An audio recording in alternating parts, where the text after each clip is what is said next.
show you how great I am. I'm gonna float like a butterfly and sting like a bee. I am the king of the world. G5 Jeff TV, hit the subscribe button, hit the like button, please share this video, support your boy, support good content at all times. All social media is in the description box, and please hit that bell icon so you can be notified when I drop that heat. Now, my thoughts on the DAZN card November 17th, 2018 that featured Gerald Big Baby Miller in Kansas. Now, I'm going to give my overall thoughts on the card, and then I'm going to give the results on how it played out. Now, my thoughts on the card, I mean, it wasn't a great lineup. Point blank, period. It wasn't a great lineup at all. No meaningful fights. No fights where you were really circling the calendar and like, you know what, I really got to check this fight out. And that's from a casual standpoint. From a hardcore standpoint, there still wasn't any fights that was, really like, hey, I really got to sit down and watch this fight. I would say probably, if any of the fights, the one that was built up the best was probably Gabe Rosado and Luis Arias, because they was just talking a lot of smack and all of that during the press conference and things like that. But this was kind of just a card, like if you didn't have nothing else going on a Saturday night and, you was bored, like you would check this card out.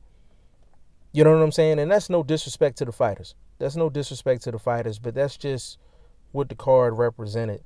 And also with this card, the one thing that I will say about this card is that going into it, I thought it was going to be some action. I thought it was going to be some action, and there's two ways you can promote a card. You can promote a card and say, hey, these fights have significance, has importance. Or you could say, hey, this is just going to be a card just full of brawls, like just full of fights. Like, it's just going to be good scraps. And I think that's what Eddie Hearn tried to do with this card. Really didn't come to fruition. But that was my thoughts going into the fight card. Now, actually, the card played out exactly like I thought it would. Gerald Big Baby Miller got Dino up out of there. Dino stayed out of the way early. Was kind of trying to stick and move. But Big Baby Miller being over 300 pounds and him just coming straight forward all the time, you have no choice but to stick and move. You're not going to stand there with a 300-pound guy that's mobile like Gerald Big Baby Miller. So that fight went exactly like I thought it was going to go. Big shout out to Eddie Hearn from this angle. Him giving Clarissa Shields the platform to really shine, giving her basically a co-main event on this card. And Clarissa Shields she's good. Like, she is good. I am very impressed with Clarissa Shields. I'm gonna keep it real. Like, I take her over some dudes. Like, you put her in the ring with some male fighters, I would take Clarissa Shields. I would bet on her. You better believe that. She's a very talented fighter. Great success in the amateurs.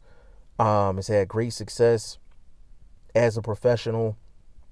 And the thing with Clarissa Shields, she works with Shakur Stevenson, Andre Ward, that whole camp. You see her around them all the time.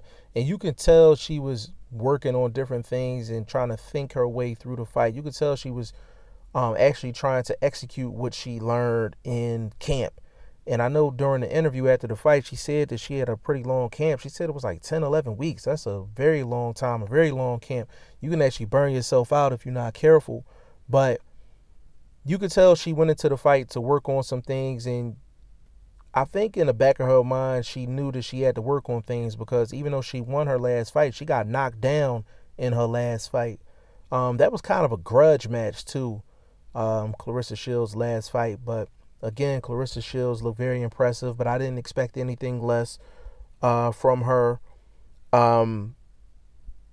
the fight with the most action was Brandon Bam Bam Rios versus Ramon Alvarez. Ramon Alvarez is Canelo Alvarez's older brother. And this was one of those fights where you knew it was going to be action. Brandon Bam Bam Rios' name is in it. It's going to be action. And to be honest with you, Brandon Rios looked like close to the old Brandon Rios in terms of him just staying in the guy's chest, putting his hands together, constant pressure, and constantly touching you. That's what Brandon Rios did. Ramon Alvarez tried to play cute, tried to play slick on the ropes. But see, this is the thing. Brandon Rios' style is not like, it hasn't served him well in his career. Like, yes, he's been successful, but I mean, long-term success, Brandon Rios has been out of his prime for years. So a combination of his style being outdated and him staying too long at 135, like, it just hasn't done him well. But he did enough in this fight to get the victory. Ramon Alvarez just, he did some things defensively that was good.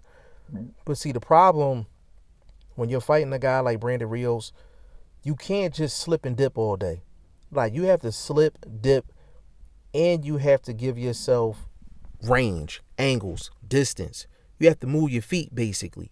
You have to move your feet against a Brandon Rios. If you move your feet and give him angles, he ain't going to know what to do with that. He not going to know what to do. But Ramon Alvarez was basically, he was spending a lot of time on the defensive, like he was going to get major points for just showing his defensive moves. Like, no, like, Ramon Alvarez lost that fight because he didn't give Brandon Rios no angles. It was times where he was sitting on the ropes for a minute and a half at a time, and he's trying to slip and dip. And I'm like, you've been watching too many tapes of Lil Bro. You are not Lil Bro. You know what I'm saying? Especially against a Brandon Rios. Like, the opportunities was there for Ramon Alvarez, but he just didn't move his feet, just didn't get the angles, and he wasn't disciplined enough in that fight. But it was an entertaining fight at the end of the day, and I'm pretty sure they're going to put, Brandon Rios against probably Josh Kelly, which I'm high on. I'm high on Josh Kelly. I think he the goods, but it'd be a hell of a mistake if they put Brandon Rios against Josh Kelly. Josh Kelly will get Brandon Rios out of there within 4 rounds. Like, that wouldn't even be fair. So as much as I would like to see the fight happen, for Brandon Rios' sake, I wouldn't want to see that happen. And then the other notable fight was, the hometown guy, Gabe Rosado and Luis Arias. This was the fight that I thought was going to be a war. It was a lot of shit talking, a lot of trash talking, and it was a boxing match. It was a boxing match. At the end of the day, it ended up being a draw. I felt like Gabe Rosado should have won the fight, but do I feel like Gabe Rosado put his foot on the gas and separated himself? No, he didn't. But just watching the fight, all 12 rounds, I did feel like Gabe Rosado really came in there and won the majority of the rounds. Now, Arias did some good work. It's a shame he got cut in the last round by accidental head, but that's going to set him back a little bit because that cut's going to have to heal. And for these fighters, you always want to get out of a fight unscathed.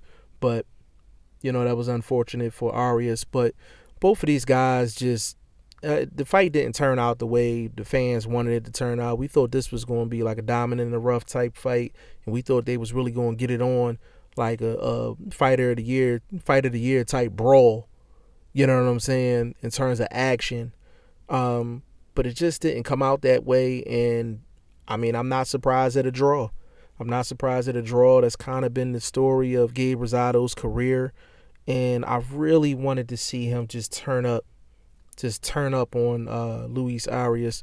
But at this point in Gabe Rosado's career, you have to ask yourself, does he even have that extra gear that you be wanting to see Gabe Rosado get to? Does he even have it?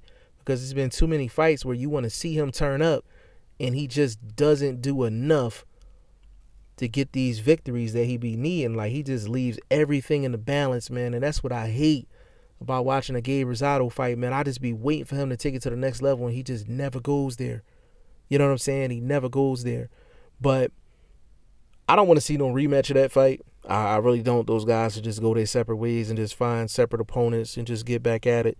But overall, the card, I mean, it didn't do any more or any less than what people expected. This is pretty much what DAZN is giving you right now. And at the end of the day, it's okay. It's okay because DAZN is just starting. They got the cash cow. And the way the boxing landscape is only so much DAZN can do unless Golden Boy wants to play. Well, Golden Boy is with DAZN basically, but we're talking Top Rank and we're talking PBC. If these, networks and these promoters and these managers aren't willing to work together, then boxing is always going to feel empty in a sense, and it's no different dealing with DAZN. But y'all let me know what y'all think in the comment section. G5 Jeff TV, hit the subscribe button, hit the like button. Please share this video, support your boy. Support good content at all times. I appreciate y'all. Peace.